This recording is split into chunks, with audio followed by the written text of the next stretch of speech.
کہیں قصے ڈرامے کی ایپیسوڈز میں کچھ ایسے موڑ آنے والے ہیں جو کہ عروہ کی زندگی کو بالکل ہی چینج کر دیں گے۔ پہلے جیسا کہ عروہ کو ایک دکھ ملا ہے اور اس کا رشتہ ٹوٹا ہے، لیکن جن حالات میں اس کی شادی کی گئی ہے کسی کو بھی سچ نہیں بتایا گیا، یہاں تک کہ ارسل کو بھی نہیں بتایا گیا۔ لیکن ارسل کی سسٹر اس وقت کس پریشانی سے گزر رہی ہے اور کس طریقے سے عروہ نے اس کی عزت رکھتے ہوئے جھوٹ بول دیا تھا، یہ سچ بھی ابھی تک ارسل کو نہیں پتا۔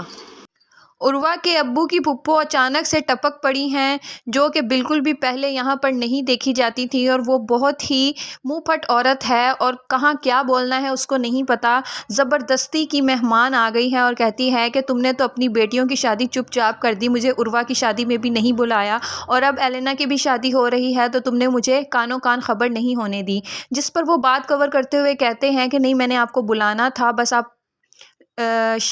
کنٹری سے باہر گئی ہوئی تھی، اس وجہ سے نہیں بلایا۔ کہتی ہیں کہ میں چلو ملک سے باہر تھی، کم از کم دنیا سے تو نہیں چلی گئی تھی۔ یہی وجہ تھی کہ ان کو نہیں بلایا تھا، کیونکہ وہ سب کچھ سچ بول دیتی، کس طریقے سے عروہ کی شادی کی گئی سب سے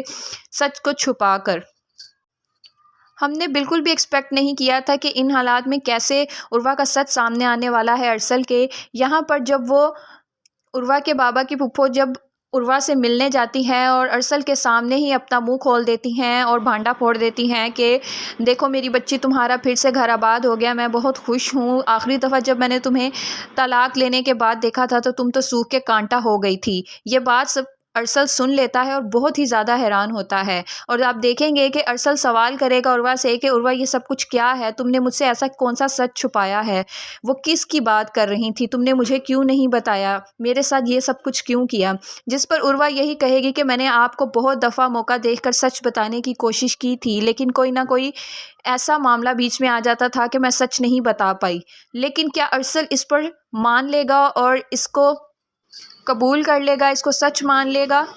یا پھر وہ عروہ کو چھوڑ دے گا، کیونکہ وہ بہت ہی زیادہ اپسیٹ ہو جائے گا کیونکہ اس نے سچی محبت کی تھی عروہ کے ساتھ۔ دوسری طرف وہاں پر عمیر کی وائف کے ساتھ بہت ہی ظلم ڈھا رہی ہے عمیر کی ماں اور اس کی سسٹر۔ جھوٹے الزام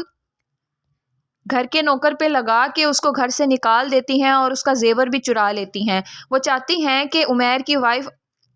کنٹریبیوٹ کرے گھر کے خرچے میں اپنی سیلری سے، جو کہ وہ نہیں کر پا رہی ہے۔ وہ اس قدر ذہنی ٹارچر کریں گے اس کو، اور وہاں پر عمیر کے گھر ایک خوشخبری بھی آ گئی ہے کہ اس کی وائف پریگننٹ ہو گئی ہے اور ماں بننے والی ہے۔ عمیر کی ماں کا کیا دھرا سب کچھ ملیا میٹ ہو گیا ہے، جو کہ وہ چاہتی تھی کہ وہ گھر کے کام کرے، لیکن اب تو عمیر چاہتا ہے کہ فل ٹائم میڈ رکھ لی جائے اور فروہ کو آرام دیا جائے، کیونکہ اس حالت میں اسے کام نہیں کرنا چاہیے۔ ارسل اور عروہ کی زندگی میں اختلافات آنے والے ہیں، اور کس طریقے سے مینج کر پائے گی عروہ ان سب سے، کیسے وہ سچ سے نکل پائے گی، کیونکہ وہ پہلے دن سے ہی جھوٹ کی بنیاد پر رشتہ قائم نہیں کرنا چاہتی تھی۔ ضرور دیکھیے گا ایپیسوڈ کو، اور چینل کو بھی سبسکرائب کریں، بیل آئیکن کو بھی پریس کر دیں تاکہ ہر آنے والی نئی اپڈیٹ آپ کو ملے۔